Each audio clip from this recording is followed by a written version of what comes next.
Olá, sombrios, tudo bem? Antes de começar o vídeo, já peço a você que deixe seu like, se inscreva e compartilhe o vídeo. Gosta do nosso conteúdo? Deseja ajudar o canal?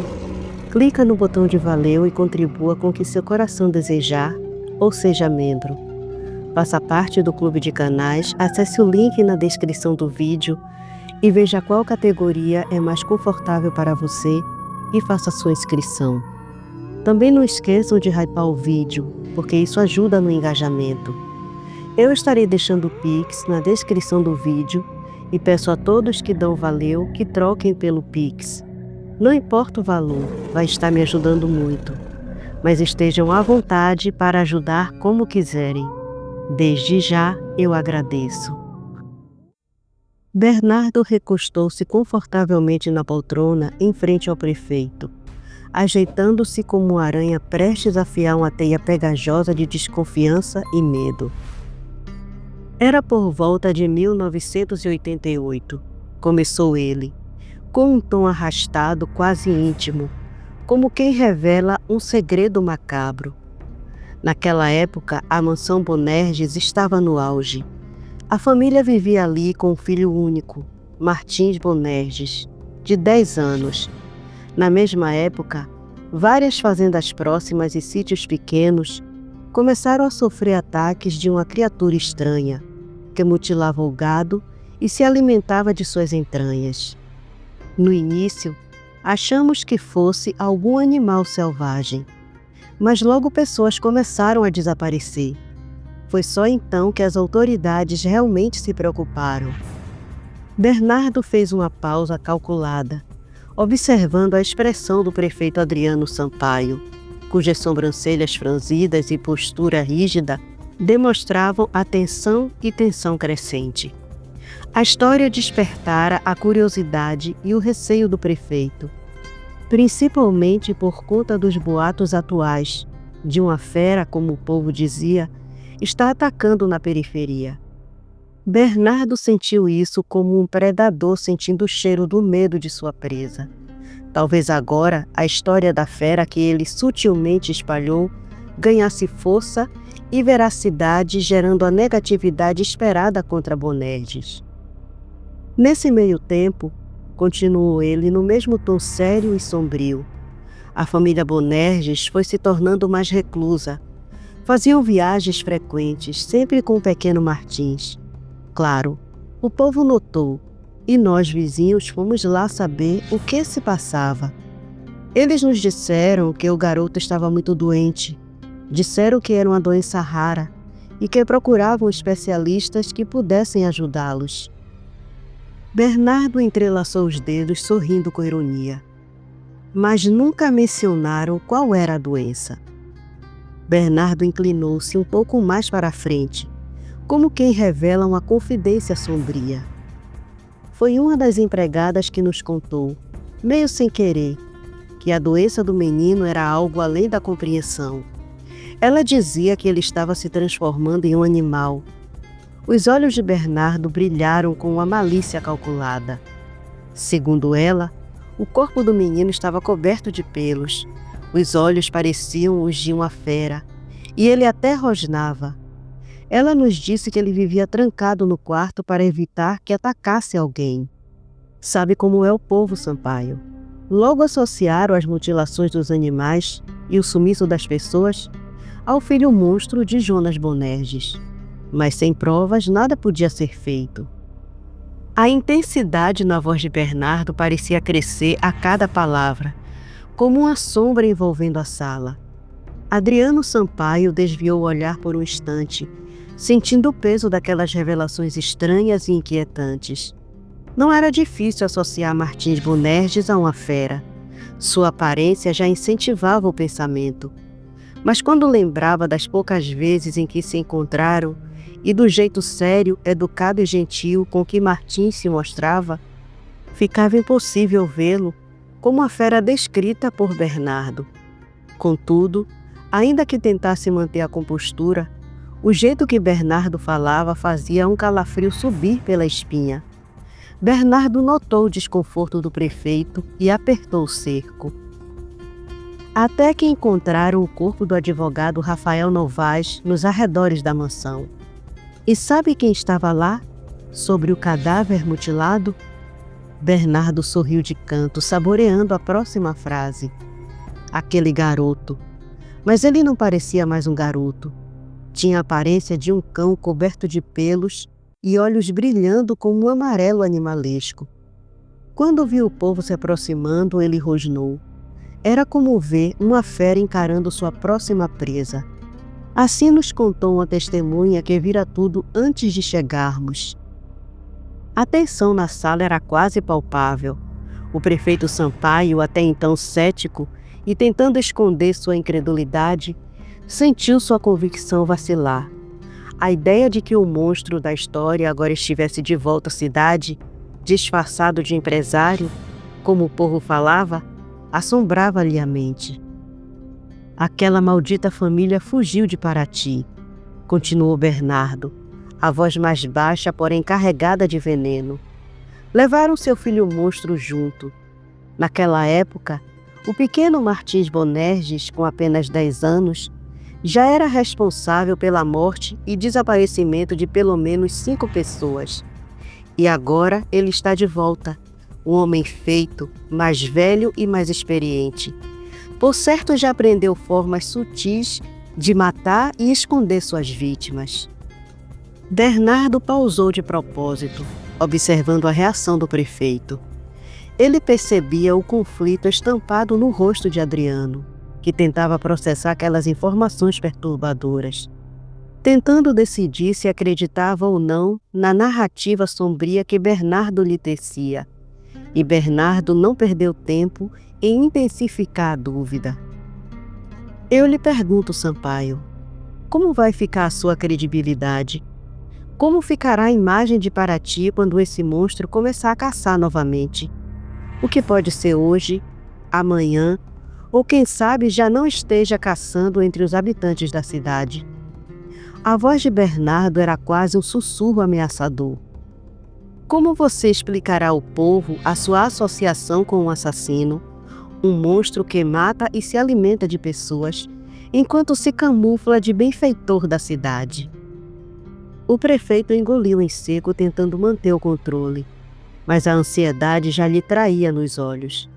Ainda que tentasse racionalizar as insinuações de Bernardo, os detalhes vívidos da história plantaram a semente de dúvida e inquietação. Um ponto a favor de Bernardo era que ele conheceu a família de Martins e o viu quando criança.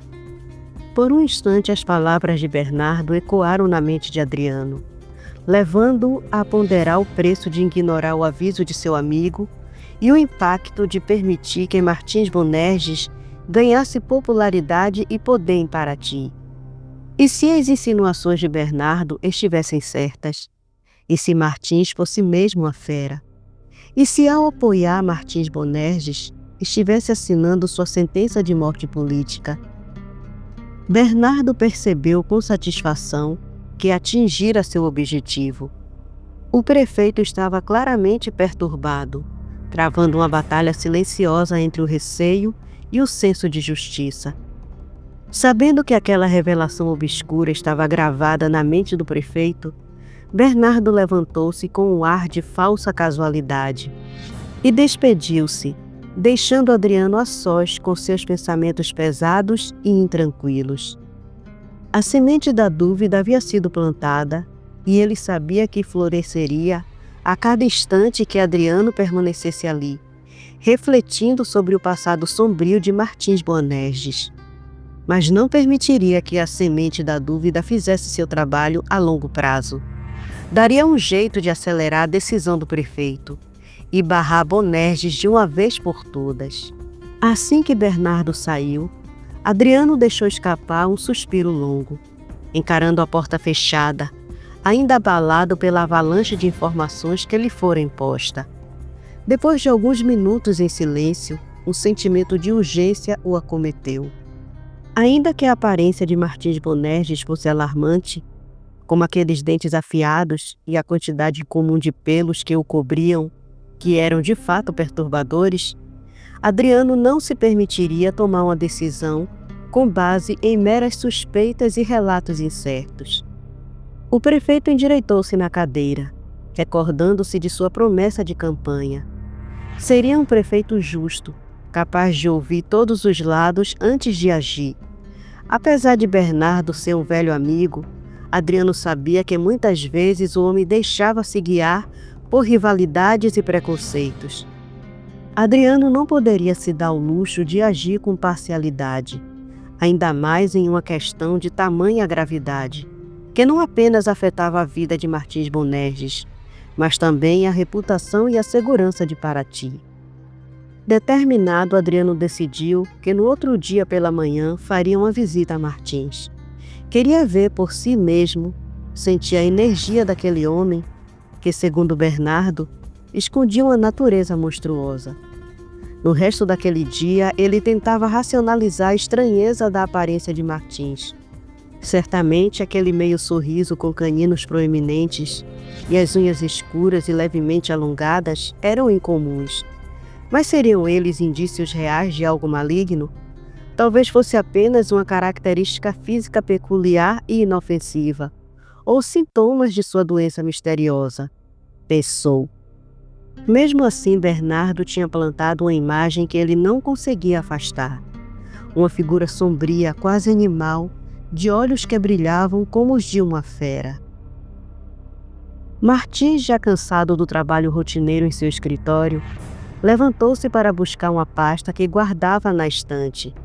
Ao se virar, seu olhar foi atraído pela movimentação no jardim lá fora. Através da janela de vidro fechada, que isolava o frescor artificial do ar-condicionado, ele observou Rafaela. Ela estava ajoelhada na terra, com os dedos delicados, porém firmes, remexendo o solo e acomodando novas plantas, como se as conhecesse intimamente, planta por planta, folha por folha. Era uma cena que para ele beirava o hipnotizante. Apesar da deficiência visual, Rafaela parecia saber exatamente onde e como cada flor deveria ser colocada. Ela tocava as plantas com um carinho reverente, e sua expressão serena refletia uma felicidade singela, como se o contato com a terra fosse uma extensão natural de si mesma. Havia algo de intuitivo em sua relação com o jardim, e Martins sentia-se estranhamente fascinado por sua presença, por aquela paz que ela exalava. Como ela conseguia distinguir as plantas das ervas daninhas apenas pelo toque? Martins jamais havia encontrado alguém com tamanha sensibilidade. Por um breve instante, deixou-se envolver por aquele encanto quase místico que Rafaela parecia emanar. Mas então, subitamente, ela parou o que fazia. Levantou a cabeça e, como se o tivesse pressentido, virou o rosto diretamente em sua direção. Seus olhos, vazios de visão, pareciam ainda assim perfurá-lo, capturando-o como se o enxergasse por completo. Um arrepio gelado percorreu a espinha de Martins. Aquele olhar, embora cego, era preciso demais, intenso demais. Com um movimento instintivo, ele recuou rapidamente, encostando-se ao lado da cortina para se ocultar. Ali, entre a segurança das sombras e o murmúrio distante do ar-condicionado, ele se sentiu vulnerável de uma forma que não compreendia. Alguns segundos depois, Martins deu um passo para trás, rindo de si mesmo por seu impulso. "Ela é cega", ele murmurou, tentando convencer-se da impossibilidade daquele momento estranho. Como poderia ter me visto? Contudo, a dúvida ainda pairava enquanto ele lentamente se afastava da janela. Por precaução, lançou um último olhar discreto e viu que Rafaela já havia voltado sua atenção para o jardim, mergulhando novamente em sua atividade com a mesma serenidade de antes. Martins suspirou aliviado e ao mesmo tempo intrigado. Retornando à sua mesa, com a pasta de documentos em mãos, ele tentou focar-se no trabalho que o aguardava. Contudo, a cena de minutos antes permanecia vívida em sua mente, perturbando-o. O que está acontecendo com você, Martins? Repreendia-se em pensamento. Ela pode ser cega, mas é uma mulher encantadora. Você é um homem mais velho, doente e tão feio. Esse auto-julgamento pesado era algo que ele já havia aceitado como um fato. Durante sua vida, as mulheres sempre o olhavam com repulsa, com exceção das que só viam ali um bom investimento ou uma passagem para um mundo mais confortável. Com Rafaela, no entanto, havia algo diferente. Ela desconhecia a aparência que ele tanto desprezava, e isso mexia com ele de uma forma que não conseguia compreender. Tentando aplicar a razão aos próprios pensamentos, Martins respirou fundo e esforçou-se para retomar o foco no trabalho, vasculhando a pasta com concentração forçada, mas entre um documento e outro sua mente se desviava, voltando à lembrança de Rafaela. Ele recordava as mãos delicadas dela ajeitando a terra ao redor das plantas com tanto carinho, o modo como fechava os olhos e levava as flores ao rosto, inalando o perfume com um sorriso leve, quase angelical. Era um contraste gritante para ele, um homem de postura rígida e feições endurecidas.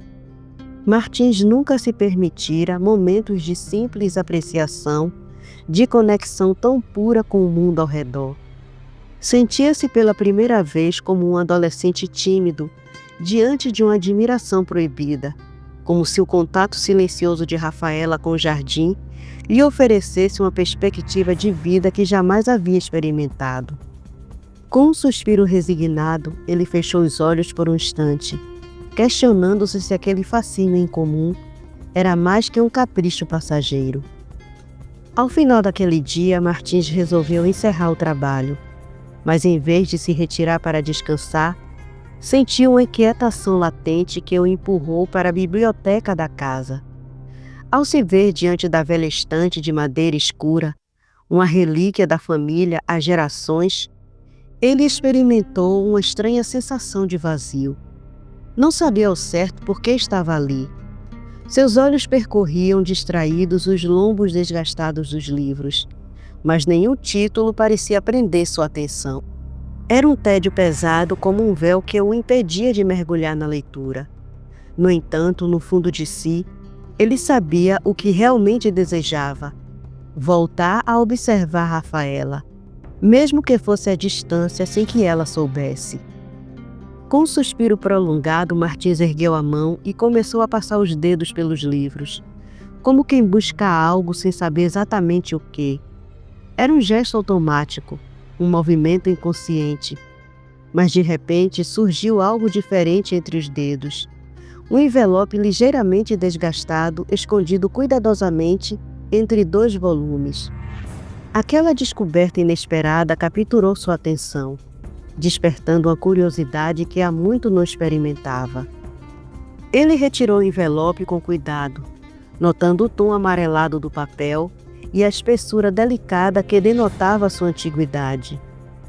Era um envelope do tipo usado para documentos, que parecia ter sido guardado ali com um propósito específico, talvez um segredo ou uma mensagem esquecida. A curiosidade acendeu-lhe de imediato, e ele apertou o envelope nas mãos, como se temesse que qualquer movimento brusco pudesse destruir o que quer que houvesse ali dentro.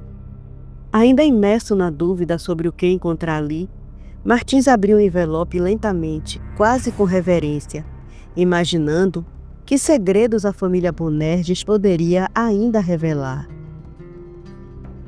Bernardo chegou em sua luxuosa mansão, uma imponente construção com uma vista privilegiada para a praia do Pontal. Era o tipo de residência que não deixava dúvidas sobre o poder aquisitivo e a influência de seu proprietário. Ao entrar, ele seguiu direto para o seu escritório. Um ambiente decorado com sofisticação e austeridade, refletindo sua posição social. Trancou a porta com um clique firme, um gesto conhecido por seus empregados, sinal de que não queria ser incomodado. Dentro do escritório, Bernardo se dirigiu a um grande quadro na parede, onde seus pais estavam retratados, imortalizados em uma pintura tradicional que irradiava formalidade e seriedade. Ele removeu o quadro com cuidado, revelando um cofre embutido atrás dele. Após digitar a senha com precisão meticulosa, o cofre se abriu e ele retirou de lá uma pasta de couro envelhecida e pesada. Sentando-se à mesa, Bernardo abriu a pasta e fixou o olhar em um documento de aparência antiga. Suas bordas amareladas e o papel grosso evidenciando os anos passados. Fazia exatamente 36 anos que aquele documento fora assinado, e era o motivo de sua fortuna e segurança. Por décadas viver em paz, sem medo de ameaças ou de olhares curiosos. Contudo, agora com o retorno de Martins Bonerges, seu mundo parecia ameaçado. Bonerges representava um risco real aos seus negócios e à própria estabilidade de sua vida, pois o conteúdo daquele documento, se revelado, arruinaria tudo que construíra. Ao lado do documento repousava uma lista de 3 testemunhas, escritas à mão, com a caligrafia firme. Bernardo coçou a barba avaliando os nomes na lista. Até então, os 3 nomes haviam sido apenas um detalhe, algo que ele mantinha sob controle. A primeira testemunha, o advogado Rafael Nunes, para sua sorte fora encontrado morto nos arredores da mansão Bonerges, e foi a que tirou os Bonerges de seu caminho. A segunda havia falecido de causas naturais. Mas a terceira, ele ainda não sabia o paradeiro. De acordo com seu irmão Virgílio, a testemunha havia desaparecido. Esta lhe preocupava. E se ela também resolvesse voltar para Paraty, como o Bonerges? A segunda testemunha era uma figura peculiar, a antiga governanta dos Bonerges, alguém em quem Jonas Bonerges confiava profundamente. Bernardo suspirou, absorvido pela necessidade de resolver essa pendência. Sabia que a mulher havia morrido de causas naturais. Mas e a família dela? Será que sabia do documento? Ele sabia que para manter seu legado intacto, precisava encontrar a família dessa mulher e garantir que seu silêncio fosse tão eterno quanto o dos outros 2. Mas antes precisava pôr seu plano em ação. Se levantou e abriu a porta do escritório e chamou por sua governanta. Luzia, vem até aqui. Luzia, que trocava as flores dos jarros, deixou-as sobre a mesa e foi até o escritório. Deseja alguma coisa, senhor Alcântara? Bernardo a encarou por um segundo e disse: acorde o Luciano. Diga que estou esperando por ele aqui no escritório. Luzia assentiu sem dizer nada e saiu. Subiu as escadas e caminhou com passos pesados pelo corredor até o quarto de Luciano. Antes que ela batesse, Luciano disse de dentro do quarto: entre, Luzia, já estou acordado.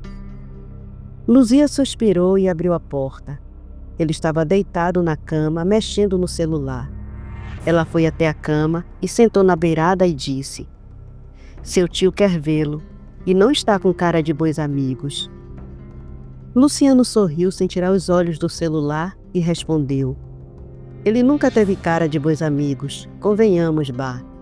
Mas parece que piorou depois que aquele empresário chegou em Paraty. Aquela mansão sempre foi o objeto de desejo do velho Bernardo Manuel Alcântara. Ver alguém que não é ele vivendo ali o deixou puto. Luzia deu um tapa de leve no braço dele e disse: olha a boca suja, moleque. Mas pare de mexer nesse celular e vá logo ver o que ele quer. Sabe como fica irritado quando as coisas não são no tempo dele. Luciano colocou o celular no criado e se levantou. Deu um beijo na testa de Luzia e disse se levantando: só vou agora por sua causa. Sei que fica preocupada quando ele explode comigo. Mas não se preocupe, cão que ladra não morde. Ele foi para o banheiro e ela saiu do quarto.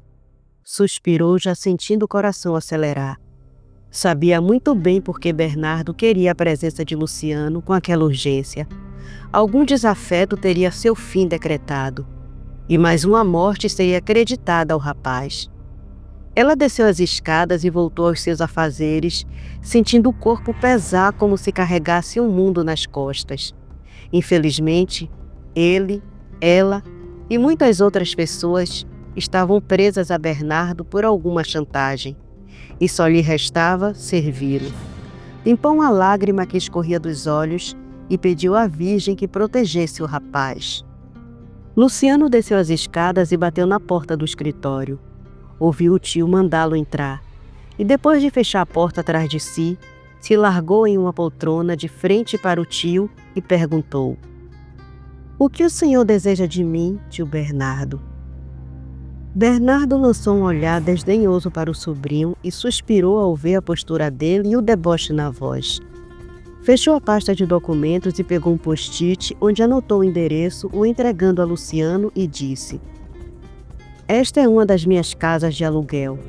A família que se encontra lá está com o aluguel atrasado há 3 meses. Quero que faça uma visita para eles assim que anoitecer. Deixe apenas a mãe e a filha vivas. Pode se divertir com o pai e o filho adolescente.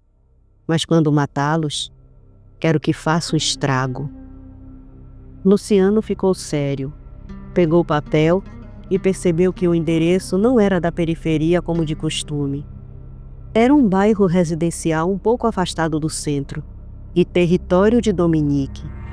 Ele olhou para o tio e perguntou: "Sabe que ali é território do Dom. Vai mesmo arrumar problemas com ele?" Bernardo se levantou indo até a janela e respondeu com um sorriso malicioso na face: "Eu não, caro sobrinho. Esse ataque será acreditado a Martins Bonerges. Dominique que se acerte com ele." Luciano observava o tio, que ainda estava de costas. Sabia que depois desse ataque, Paraty não seria mais a mesma. Sentiu por Martins Bonerges ter caído no desagrado de seu tio. Sabia o quanto ele era obstinado quando o assunto era dar cabo de um desafeto ou concorrente. Ele apertou o papel na mão e suspirou. Sabia que o ataque que faria mais tarde seria o pior de todos os que foi obrigado a fazer.